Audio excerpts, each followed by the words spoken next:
Hey guys, Ash here from cursed-forward.com and welcome to my review of the Huawei SN Mate. The SN Mate is Huawei's first entrant into the phablet market. The 6.1-inch IPS LCD display comes with Corning Gorilla Glass on top and a display resolution of 720p. This gives it a pixel density of 241 pixels per inch. We'll get to the display in a bit. On top you've got the earpiece, sensors, a 1 megapixel front-facing HD camera. There are no capacitive or physical buttons at the bottom, and that is one of the main reasons why 73% of the front is covered by the display. To the right, you've got the volume rockers and the power button. On top, you've got a 3.5mm headphone jack, a secondary noise cancelling microphone, the micro SD card slot. To the right, you've got the micro SIM card slot. At the bottom, you've got the primary microphone and the micro USB port. The micro USB port does not have MHL connectivity. At the back you've got an 8 megapixel rear facing camera, the LED flash, the Huawei branding, and at the bottom the speaker. The back is soft touch and it's got a matte finish to it, so it doesn't really take any fingerprints. The sides again have a matte finish to them, so it helps with the grip but kinda takes something away from the look of the phone. The SN Mate also weighs 198 grams but doesn't really feel all that heavy because of the weight being spread evenly across a larger surface area. It is also a little bit on the thicker side at 9.9 millimeters. But this can be easily forgiven because of the fact that the non-user replaceable battery included here is a whopping 4050 mAh monster. With this Mammoth battery you can get through almost 2 days before requiring another charge with moderate usage. It also played looping video for a little bit over 10 hours and that's awesome. Despite the pixel density not being as high as some of the flagships today, the 720p display on the Huawei SN Mate is one of the brightest that we've seen. Being an IPS display, it's vivid, vibrant and not overly saturated. Viewing angles are also great. Visibility in direct sunlight is also pretty good. Let's talk a little bit about what's under the hood. The SN Mate is powered by Huawei's own K3V2 chipset, which contains 4 Cortex A9 processors clocked at 1.5 GHz, coupled with 2 GB of RAM. The performance, especially in benchmarks, is quite similar to what you'd find in last year's flagships. As far as gaming performance goes, the SN Mate is pretty capable and handled pretty much everything we threw at it with ease. We have a separate video of the gaming test. If you're interested, I'll add the link in the description and also annotate it at the end of the video.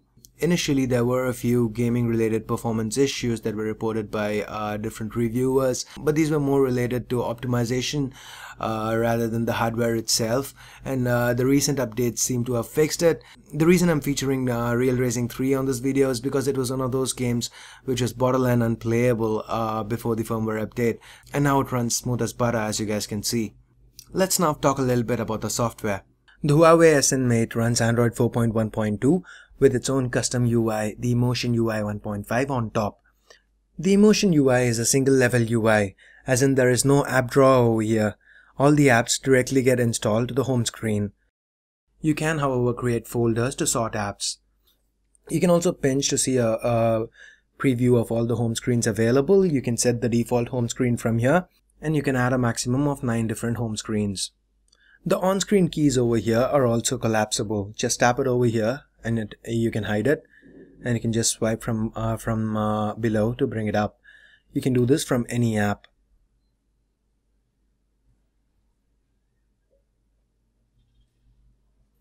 The Emotion UI is also highly themeable. You've got a host of themes to select from. With themes you can customize everything from the lock screen style to the wallpapers to application icon styles, fonts, ringtones, and so on. Huawei have also included customized toggles in the notification bar. You can customize what toggles are visible by just tapping the More button over there. The lock screen by default has 4 options. You can slide to the left to open to the dialer, top for the camera, right for messages, and down to unlock. And of course you can go into themes and change the lock screen style. To customize the home screen, you can tap and hold anywhere. Now you can select wallpapers from here, widgets, transitions, and thumbnails. You have quite a few transitions. Let's just check out something. That's the windmill. As far as apps go, apart from your Google apps, you also get a few others. Like for example, the flashlight, weather, calculator, sound recorder. Kingsoft Office is also included. This allows you to open as well as edit files. You get a news and weather app, the FM radio. And for management, you got an app installer, a backup app, and that's for system updates and so on. Most of the widgets included are default Google widgets. Huawei also provides you with the option of profiles. So you can customize these profiles as per your requirements as well. Or you can add a new profile totally. You can also access these profiles right from the notification bar. So you get a kind of a dial and you can select the profile that you want.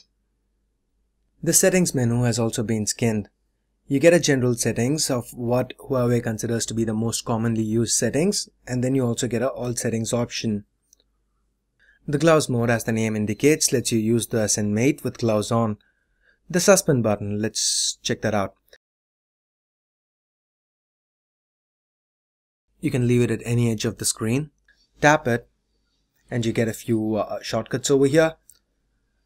This is a small calculator that takes you to the video player, takes you to messaging, and this is a small notes app. Huawei also includes one-hand operation settings. This has kind of become common with all phones with big displays these days. For browsing, you get two options, Google Chrome and the default browser. Browsing is smooth and fluid with either browser.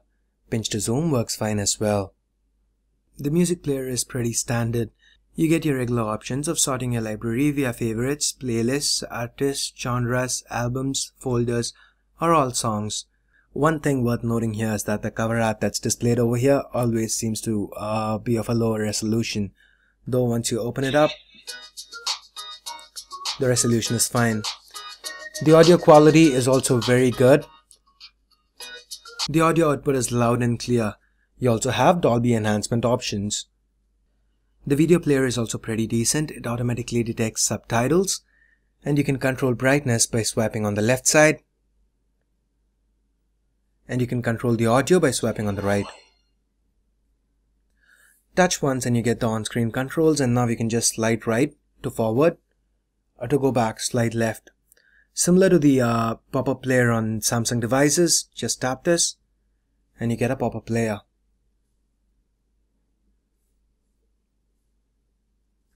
There you go. You can also lock it now that touch sensitivity is disabled, and unlock it when needed. Let's talk a little bit about the camera now.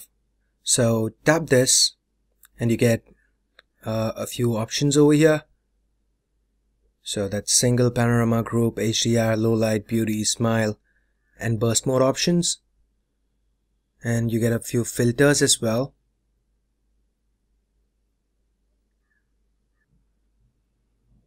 And then you can select scene, ISO settings, white balance, timer, just your regular options over here. And to go to video mode, just hit this to toggle. The SN Mate can shoot 1080p videos at 30 frames per second with the rear camera. And when the video is being shot, the red light over here blinks. I like that touch. Unfortunately, you cannot shoot video and simultaneously capture pictures with the SN Mate. The front camera, though it's just a 1 megapixel shooter, uses a wide-angle lens. This means it captures a lot more of what's around you than a normal front camera does. This is especially useful while video conferencing. It can also shoot 720p videos at 30 frames per second. The shutter speed is pretty quick.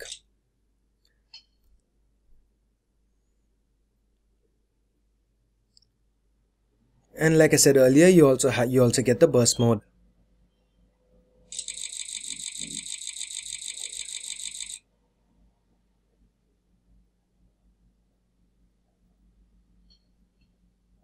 Let's take a look at a few sample pictures.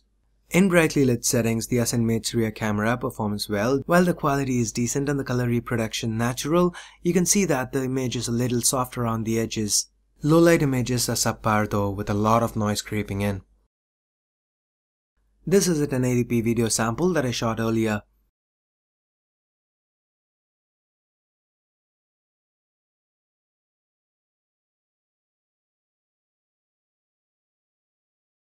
So guys, that pretty much wraps up my review of the Huawei SN Mate.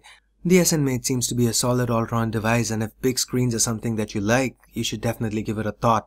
Especially given that it sells for $450, which is almost $60 cheaper than its closest competitor, the Samsung Galaxy Mega 6.3. You can find the link to my full comparison of the SN Mate with the Galaxy Mega 6.3 annotated onto the video and also right below the like button in the description.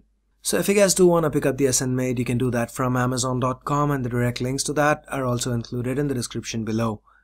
So that's pretty much it for this video, guys. What do you think of the SN Mate? Do you think it's worth getting? Do you think it's better than the Galaxy Mega? Or do you think you're better off waiting for the Sony Xperia Z Ultra? Let me know your thoughts in the comments below. So once again, that's pretty much it, guys. Thanks a lot for watching. Hope you guys liked the video. And if you did, don't forget to give me a thumbs up and stay subscribed. In the meantime, if you guys have any video requests or any feedback for me, or if you just want to stay updated on my latest videos and updates, feel free to hit me up on Facebook, Twitter, or Google+. The direct links to all my social networks can be found right below the like button in the description. So that's pretty much it, guys. Once again, thanks a lot for watching, and I'll see you guys soon with more videos. Till then, it's Ash here from cursforward.com signing off. You guys have a great day. Bye bye now.